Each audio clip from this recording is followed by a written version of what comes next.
attending one of our churches or this church for years or months or weeks, or maybe it's just your first time, I want to tell you for the next few minutes what I want for you. And you may not care what I want for you because you don't really know who I am, and I get that. But I just had this Sunday to just tell you what I really, really want for you. And here's what I want for you. Regardless if you're a person of faith or not, or you've been a Christian for a long time, I want you to have an unmistakable, in the sense that nobody is mistaken, an unmistakable, unshakable faith in God that's not just internal, but that ultimately informs every single one of your decisions in every season of your life. And when I say an unmistakable, unshakable faith in God, I'm talking about God as Jesus revealed God. Remember at the end of his life, he said to his disciples, if you've seen me, you've seen the Father. So if you stop short of Jesus, you stop short of knowing what God's like. If you move past Jesus, you've moved past what God is like. And I just want all of you and all of us and your kids and your grandkids, if you have kids, and your future spouse, if you're looking for a spouse, to just have this unmistakable, unshakable faith in God as Jesus has revealed God to us. And I want it to inform all of your decisions. Or the short version of that is, I want you to have a really big and a really active faith, a big, mature, and we're going to talk a little bit in a minute, informed faith in God that actually moves you to follow Jesus. Now, here's something really interesting, and I've shared this before, so this may be repeat, but that's okay. This is so amazing to me. Did you know there are only 2 occasions in the life of Jesus, the recorded life of Jesus, and we have 4 accounts of the life of Jesus, Matthew, Mark, Luke, and John. There are only 2 occasions in all 4 of those accounts of Jesus where Jesus was amazed by something. Wouldn't it be cool if you were one of the few people who amazed Jesus? Like, that's amazing. Like, Jesus thinks I'm amazing. I mean, wouldn't that be amazing? There's only 2 occasions in the Gospels where Jesus was amazed by anything, and both times were related to people's faith. The first time, he just finished his famous sermon, the Sermon on the Mount, comes down off the mountain. A man with leprosy walks up to Jesus, asks for healing. Jesus heals the leper, which is in the crowd, goes wild, you know. And there was a Roman centurion in the crowd and saw this and had heard Jesus teach. And he walks up to Jesus and he says, Jesus, hey, I have a servant at home and he's dying. Would you heal my servant? You know, people there's a hush over the crowd. Is he gonna help a Roman centurion? Is he gonna help what is generally, considered an enemy of the citizens of Galilee, because Jesus is way up north of the Sea of Galilee at the time. And Jesus says, I will heal your servant. I'll follow you home and heal your servant. And you maybe remember this story. The centurion says to Jesus, he says, no, you don't need to come home with me. I know how this works, and I've been watching you, and I know how you work. He says, and the reason I know how this works is because of what I do as a Roman centurion. For I myself, or I too, like you, one translation says, which is a little more accurate, like you, I too am a man under authority with soldiers under me. And he says to Jesus, he says, so when I tell my soldiers to go that way, they go that way. When I say go that way, they go that way. If I send them into battle, they go into battle. If I send them to get me lunch, they go get me lunch. And the reason they do what I tell them to do is not me. The reason they do what I tell them to do is because of who I represent. I represent the Roman Empire. If I was not a Roman centurion, they wouldn't give me any attention, but because of who I represent, they do what I order them to do. And then he looks at Jesus and he essentially says, look, I've been watching you clearly. You're like me. You represent something or someone bigger than you do. So you don't need to come to my house. You just do what I do. If you just give the command, I believe my servant will be healed. This is so cool.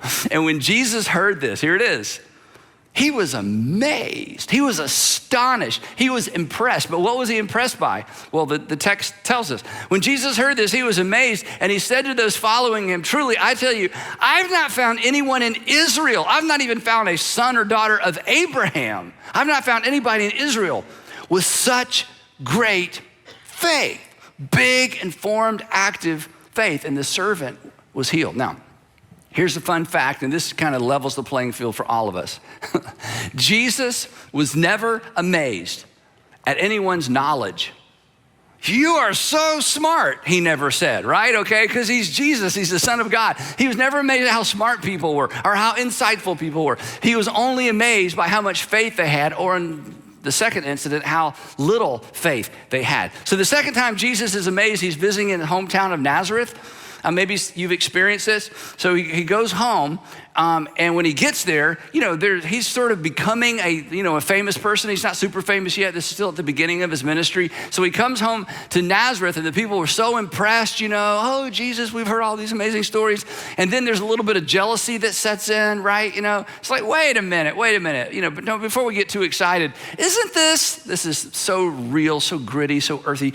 Isn't this the carpenter? Let's not lose our minds over this guy. We know who he is. Isn't this Mary's son? Mary, come over here. Isn't this your son? We knew him since he was a little boy running around. He was a teenager. And besides that, his brother James is here, and Joseph and Judas and Simon. He's just one of us. These are Jesus' brothers. And get this, some of you didn't know this. And aren't his sisters here with us? Jesus had sisters.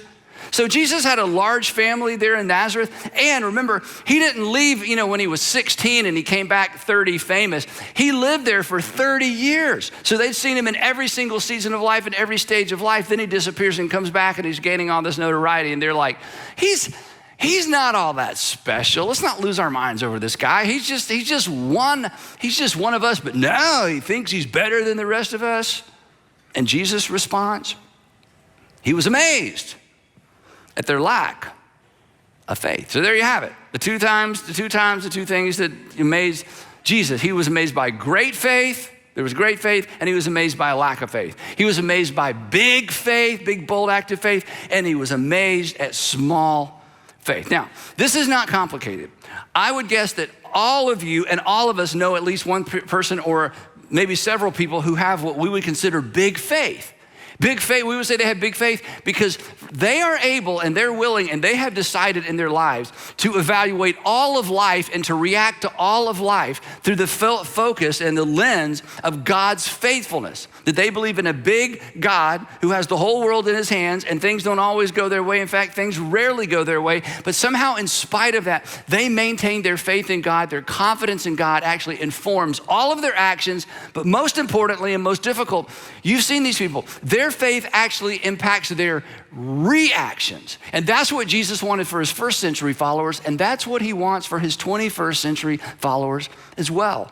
Big faith, big active faith, because big faith is active faith. It makes a difference in the world. It makes a difference in your relationships. It makes a difference when you're dating. It makes a difference when you're married. It makes a difference where you work. It makes a difference when you're out of work. And so just like he wanted big, active faith, bold faith for his first century followers, he wants that for all of us as well, and he wants that for all of you as well. Because big, active faith does things that it makes lives better and it makes the world a better place. So all that sort of set up. So almost 30 years ago, 29 years ago, when we started this church that became a whole bunch of churches, we wanted to create an organization, or we wanted to create a church that was hyper-focused on helping people become big faith people. We didn't want to just have a church. Atlanta had plenty of churches. There are plenty of churches in the world. We wanted to be super specific about what we were trying to accomplish as a group of people. And we wanted to create the whole organization, the programming, the communication style, everything around helping people get real world practical faith. And we recognize, even in those early years, that there are 5 things that lead to big faith. That if you were to say to me, hey, Andy, my faith is deteriorating, what can I do? Or I want to have more faith, or I'm just brand new to faith, what should I do? Hey, I've been answering this really the same way for 35 years, but 30 years when we started the church, we just kind of focused in. There are 5 things that actually grow and mature a person's faith. We call them, if you've been around here, we call them the 5 faith catalysts. These are basically the 5 essential ingredients, if you can think of it as a recipe, the 5 essential ingredients for somebody to develop a growing, maturing, enduring faith in God. So every couple of years, we come back and talk about these 5 things. Sometimes we do a whole series around these 5 things. But today, I just want to show you the list or remind you of the list. I really wish all of us would commit these 5 things to memory, but that's a big ask. But I just want to show you the list. And then at the end of the message, I want to ask you to consider something. So if you want your faith to grow, here you go. Sandra's here today. I know she would like that. If you want your faith to grow, here you go. These are the 5 faith catalysts. Okay, real quick. Number 1, practical teaching. One of the things that grows your faith is when you sit in a church like one of our churches, or a church maybe where you live, or the Bible study, where somebody opens the scripture and talks not just about what it says, but tells you what to do with what it says, a practical approach to faith. That grows your faith. We'll come back to that in a minute. Second one is personal ministry. Anytime you step out of your comfort zone to do something you think God wants you to do, your faith grows, because it's like, God, if you don't come through, I'm through, because the first time you ever went on a mission trip and you were scared to death and you're like, I'm not a missionary. I don't even know what to wear, and then you kind of decided, I got my passport up to date, and you went wherever we asked you to do, or you served, or you sat in a carpet circle with children, or you did the ultimate, you decided, I'm gonna lead a small group of middle school boys. What am I doing? I hated middle school, and I don't even know what they're talking about. And what happens when you step into an environment of personal ministry, or you just feel like you need to talk to one of your neighbors about Jesus, or invite a friend to church, it's like God, please help them to just not be there when I call. It's like it just does something for your faith. The third one, private disciplines, or you could call these the private spiritual disciplines. We want to keep it simple. The private disciplines. One of the things that grows our faith is when we begin reading the scripture on our own for the first time, or we get a devotional book, we begin to pray for the first time, carve out time in the morning or in the afternoon. When you begin to be a percentage giver or a tither, you're like, hey, here's a percentage of my income. I'm dedicating this to what God's doing in the world, and you give it up front. That's a discipline, a spiritual discipline. Corporate worship, deciding, I'm going to gather with other believers for corporate worship.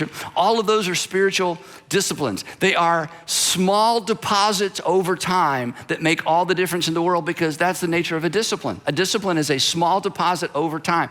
This is a small deposit over time that renews your mind and builds your faith. Fourth one's providential relationships. Whenever a person tells their faith story, they always talk about, and then I met this guy, or then I met this family, or then this couple moved into our neighborhood, or then my parents introduced me to a friend. And there's always a somebody in the story that God uses. And when we look back on our lives, it's like, I just feel like God brought them into my life. That's a fourth thing that always builds our faith. And the last one is pivotal circumstances. Pivotal circumstances. Circumstances that God uses to get our attention to begin with, or circumstances God uses in order to help us rekindle or reignite our faith or capture our attention, because after all, we're fine without God until we're not. In fact, maybe you're here today, or maybe you're at one of our churches today, or you're watching today because of a pivotal circumstance. You were fine, and then you weren't. You had it all figured out, and then you didn't. And now it's like, God, I don't know who you are. I don't even know how to pray, but if you're out there somewhere, I need something, because I am not enough for what I'm facing today. God uses pivotal circumstances to grow our faith. Now, here's the challenge. Our church, our organization, this organization, or the organization you're a part of at your local church, even if it's not one of our churches, the local church can only do so much, right?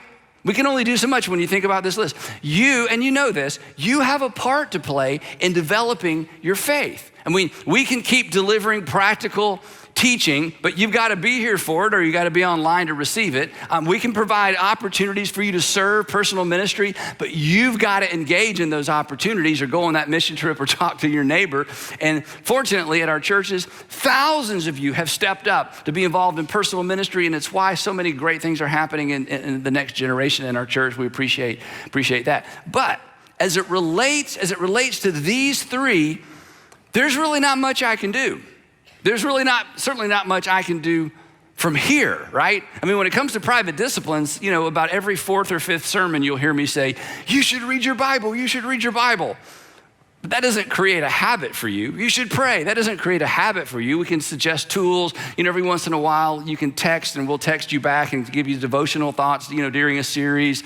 But again, we can't develop that spiritual discipline habit for you, right? And in terms of providential relationships, I can't create a relationship for you. I certainly can't, create a providential relationship for you where you look back and it's like, wow, I'm just so glad that person or those people came into my life. And pivotal circumstances, you don't want us to create one of those for you, right? I send somebody by your house while you're at church to throw a brick through your window, and you get home after church and it looks like somebody's broken into your house, and you feel fear, and because you feel fear, you pray, and because you pray, your faith gets bigger, and then it all works out. You don't need any help with pivotal circumstances, right?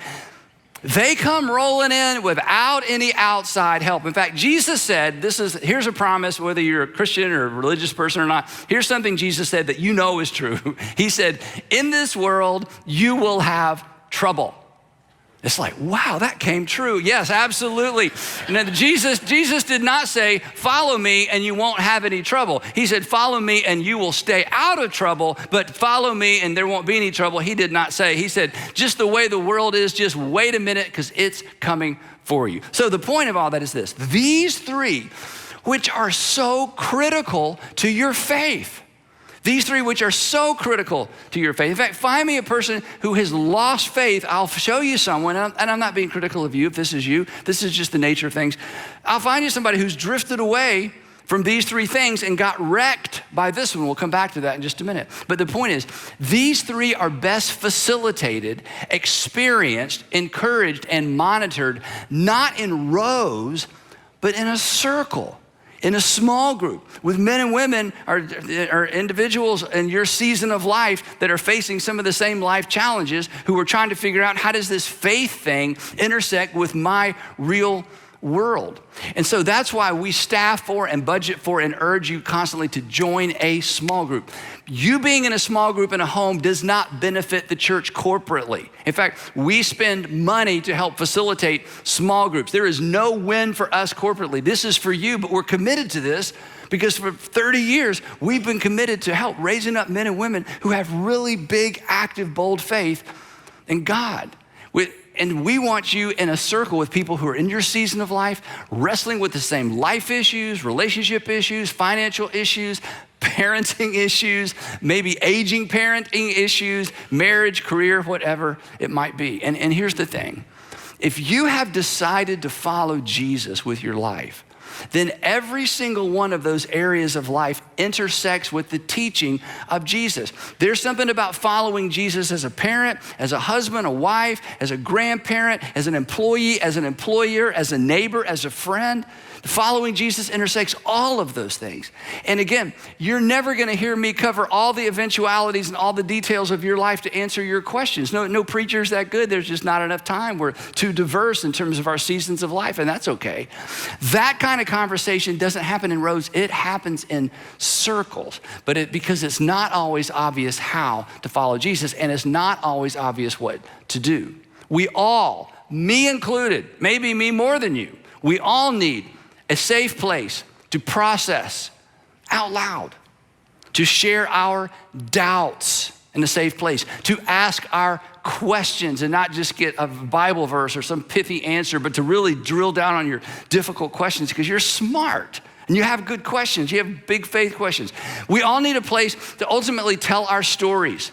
If you have never had the opportunity or the experience of sitting down in a circle and somebody saying, tell us your story, you're missing out on one of the greatest joys in life. Not just because you enjoy talking about yourself, but because when you tell your story to a group of new friends, something happens in those relationships instantly. I'm telling you, instantly. And we all need a place where people pray for us and where we get to pray for other people. Let me just ask you this real quick. Don't answer out loud.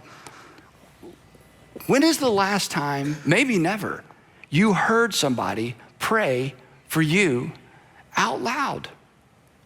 And if you're like, oh, all the time, well, let me flip it around. Did you know there are people that maybe you're in a small group with now, or maybe you'll eventually be in a small group with, who have never in their entire lives, I know this from personal experience, lots of personal experience. There are people who have never heard someone pray for them by name out loud. And it is a powerful, powerful experience. And that's not gonna happen. And here on Sundays, what do? We dish out information, and we got great music. We dish out inspiration. I dish out general application.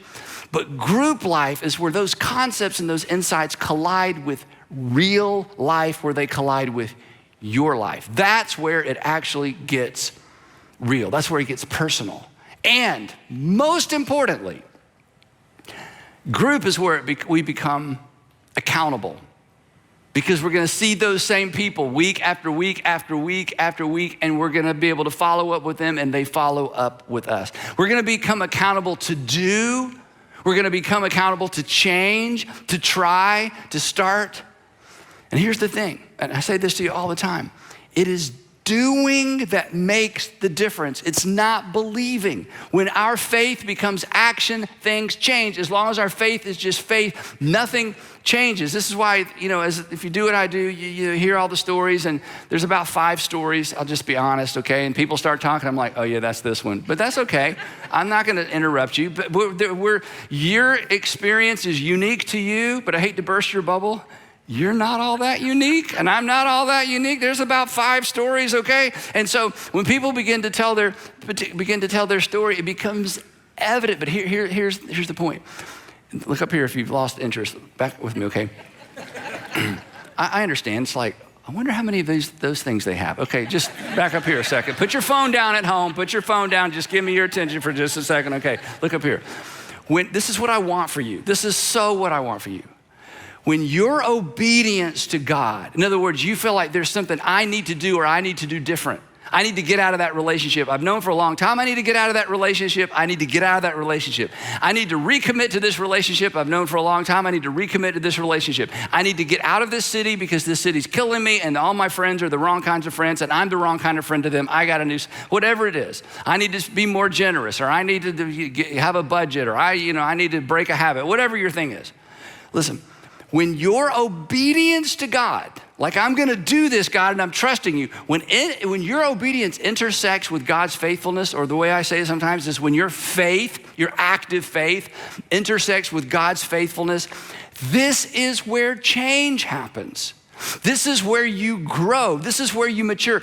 This is where God becomes real in your life. It's not in your head. It is in your obedience to God. This is why throughout the Gospels, Jesus invited his disciples to do the craziest things, and he had to hurry. He only had 3 years. It was a crash course. Get in the boat. We're gonna have a storm. You're gonna think you're gonna drown. I'm gonna save you. We gotta get this thing going. I only got 3 years, okay? So there was a crash course on trust me, trust me, trust me, trust me. God is big enough to care for you. But in your life and in my life, I'm telling you, when you take those baby steps, those initial steps of, okay, I'm gonna try this, I'm gonna do this, and when your faith, if you've been on a mission trip, you get this. It's like, okay, I'm gonna go.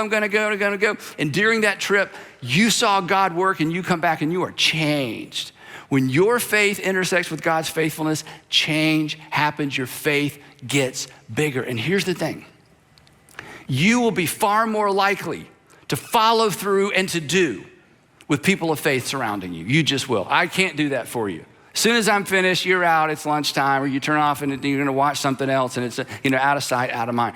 When you are surrounded by people of faith, you are far more likely to follow through and to do. And doing is what makes the difference in your life, and doing is what makes the difference in your faith. And group life ensures that we're not just hearers, but doers. If you grew up in church, you're familiar with this statement James, the brother of Jesus, made. I just always think it's amazing that we have a first century document written by the brother of Jesus. In fact, James was just mentioned in that passage I showed you a while ago. James became a famous Jesus follower after Jesus rose from the dead. Before Jesus rose from the dead, it's just my crazy brother. Jesus rises from the dead, it's like, and he's my Lord. Okay, so that's what happens when somebody rises from the dead. All the categories change. And James wrote this document, and in it, he says the most interesting thing, you're familiar with this. He says to all of us, he says to, religious people everywhere, and Christians in particular, don't merely be a hearer. He says, don't merely listen to the preacher. Don't merely listen to the podcast. Don't merely listen to the word and so deceive yourself. To which we're like, wait a minute. I thought I got credit for listening. I mean, some of you, come on. The only reason you go to mass, the only reason you go to church, it's like, did you see, God, you saw me, like you saw, so like I'm on your good side. And James is going, are you kidding? You're deceiving yourselves. That doesn't do you any good. But I attended and I watched online. James, the brother of Jesus, says, if you think that's helpful, if you think that's all there is, that somehow God's going, bless that dude. He went, and in fact, he stayed extra 10 minutes talking to people, so we're keeping his, he's like, you're deceiving yourself. James says, I'm not buying it. And your heavenly Father's not buying it. He loves you too much to buy it. Don't merely listen to the word and so deceive yourself. Do what it says. Why? Because doing is what makes the difference. It doesn't get you into heaven. It makes your life a little bit more heavenly because you've invited the faithfulness of God into your marriage and your parenting and every other area of your life. And then he gives the most extraordinary illustration in all of the New Testament, one of the greatest illustrations ever, certainly among ancient writers. He says, look, listening and not doing anything, he says, you know what that's like, adults? It's like getting up in the morning, walking in the bathroom, looking in the mirror and going, ugh, and then going to work or going to school and not doing anything about what you see, to which we would say, I would never do that. And he's like, well, that's what you're doing in your relationship with God. You're listening to the preacher going, wow, that's convicting, and I'm not gonna do anything about it. He said, and I would add, that there is a group of people who get up in the morning and glance in the mirror and don't do anything about it. We call them children. And James is saying, don't be a children. Don't be immature. Don't do in the most important arena of your life what you would never do physically. And why don't we do that physically? Because other people see us. To which James is going, aha. Did you know that other people see what you do, not just what you look at and they look like, and they see how you react to life, not just what you do in life. So don't be a children, don't be immature. So anyway, back to our list. These three things I can't do for you. The church can't do for you. You have to do for you. We will put the ball on the tee. We will give you opportunities. We're gonna give you tools. But if your faith is gonna grow, you've gotta engage. And these three things are best experienced, monitored, and facilitated in a circle, not in a row, in a small group. And here's what happens. These somewhat, I'll call them engineered relationships, because you're gonna sign up for a small group or show up for a small group for the first time. You're not gonna know anybody. You're gonna go, this is so fabricated. This is so engineered. Okay, you can argue over lunch what I'm about to say, but listen. Most of, if not all of your relationships are engineered. You didn't choose to be born. You didn't choose to be born to your family. Engineered, right? And from there on, same thing. The reason you love your neighbors is because you live in that neighborhood. And before you love those neighbors, you move there. Engineered. You don't feel close to my neighbors. You don't live in my neighborhood. I don't even know who your neighbors are. And you're like the greatest people in the world. I don't know them. Why? Not because they're not great people. The reason you love that guy at work, those people at work, is because you got the job there and they got the job. Almost all of our relationships are engineered by outside circumstances. Small group is no different. But your best friends, you know, so is my best friend, where did you meet? And you're gonna answer a question where you met. It had nothing to do with the relationship. It had everything to do with, well, that's where I got into college, or that's the school I chose, or we lived in that county, so I went to that high school. They're all engineers, so you gotta get over that. Guys, you gotta get over that, okay? It does feel a little bit artificial. That's okay. You are accustomed to that.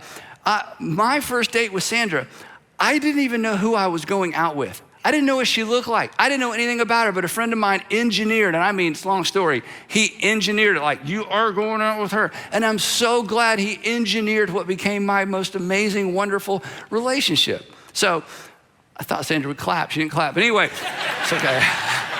She was clapping in her heart. I know she was clapping in her heart. Okay, I'm clapping in my heart, honey, too. Anyway, so here's my point. Look back up here. These somewhat engineered relationships, look up here, often become providential relationships and catalytic relationships and long-term relationships. These engineered relationships, you're gonna show up in a small group, will be the people that God uses to grow up and blow up your faith. And we hear it all the time. I don't know where I would be without my small group. I don't know what we would have done without our small group. Suddenly these relationships become so personal and so important to people. So as it relates to pivotal circumstances, I want to come back to this in just a minute. This is so important, then we're done. This one right here. As you know, disruptive, big, generally bad events either strengthen or destroy a person's faith. I've been doing this a long time as a pastor. What makes the difference is not the event. Just like you have illustrations too. I've met families or individuals who went through similar experiences, and one lost their faith and one actually found their faith, or their faith got strengthened. It's not the event. Do you know what makes the difference? Here's what makes the difference, 3 things. What we believe when those events happen, who we listen to, and how we frame it. That's what determines whether or not a big negative event either wrecks your faith or builds your faith. People who lose faith because of really, really difficult, bad circumstances usually lose it. They usually have some sort of fault or flaw in their faith, and it's not their fault. They either didn't grow up in a community of faith, or they went to a church where their faith wasn't allowed to grow up. This is why I say this all the time. A faith that never grows up can't bear up under the rigors of adulthood. If your faith isn't allowed to grow up, it's just not gonna bear up. So oftentimes people's faith falls apart during difficult circumstances because there was a fault, there was a problem with their faith. And without a faith community, not this, without a circle, without those kinds of relationships, and without a place to ask our questions and to grieve and to complain and to doubt out loud, our faith is going to suffer. And what makes all the difference is who we listen to during those seasons and during those moments, and how our tragedy or how that bump in our life gets framed. How we frame life events, I'm telling you, makes all the difference in the world. And reframing or properly framing a difficult life event is one of the most important roles that a small group plays. And here's the thing. If you have a circle when it happens, you are so blessed. And if you don't, you don't. And it's too late in that moment to get that, because these are relationships, and we want you to be ready. How we frame those experiences makes all the difference. And again, this is one of the roles that groups play. You are far more, then we're almost done, I promise. You are far more likely to make it through with people of faith surrounding you. And we all need people who can help us find God in the storms. Here's what I've learned personally. Here's what I've seen multiple times. If we, and some of you are right in this right now, maybe this is for you. If we can find God in it, we are far more likely to maintain faith through it. If you can find God in it, you are far more likely to maintain faith through it. This is why it's so amazing.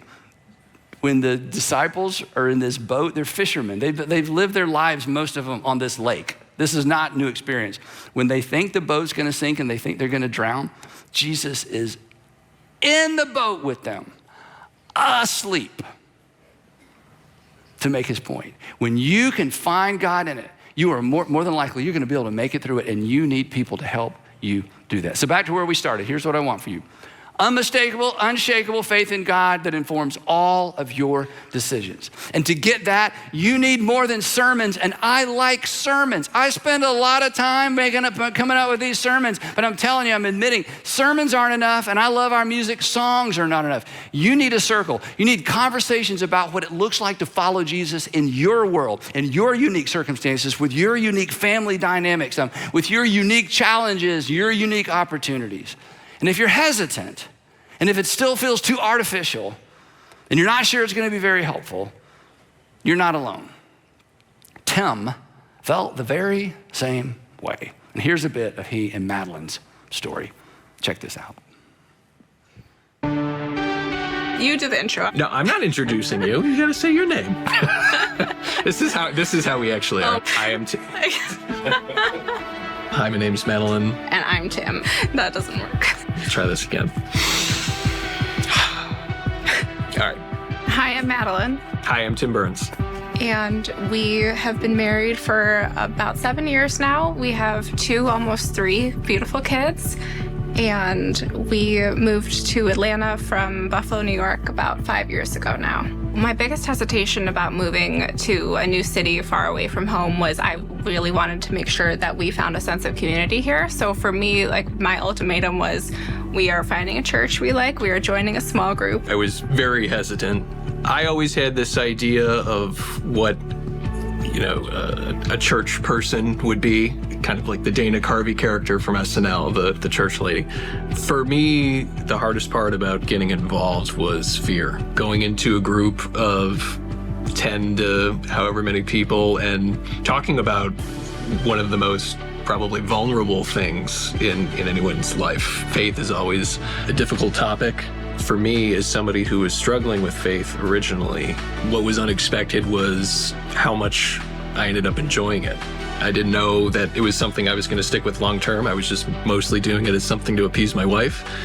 I remember walking out of there and looking over to Madeline and saying, "Oh, it's not that bad." It wasn't what I had originally built it up to be in my head. It's not that bad. Put that on a tagline, and I think we're good here. Not that bad. Yeah. Being in a small group, I think, gives you space to be able to ask those questions or be vulnerable. And it doesn't matter which walk of life you come from, what career path you have. We're there and we have that in common, and we can build off of that. For me, the most unexpected thing has been, seeing Tim go from someone who I had to drag to that first group meeting. Almost physically. Meeting. It's almost not even a joke. To years later now, he's a willing and great spiritual leader of his own group. She said it. Our group always meets on Sunday nights, so it's nice to go from being at a big church service where sometimes it can feel a little bit lonely and isolating to being in a group really does make the church feel smaller, and we see a lot of familiar faces when we walk through the bigger doors of the church in the morning. Looking back and to be able to see where we've all grown from, newly marrieds who are just figuring it out in a big city to starting families and growing in our careers. We've been able to walk through difficult times with, the same group of people, and I think just being able to reflect on all of it, I think as a whole has really strengthened my faith to just, there's not one big gotcha moment, but it's all the little things that add up over time. I would say to somebody who's thinking about it, what do you have to lose? And you do certainly have everything to gain.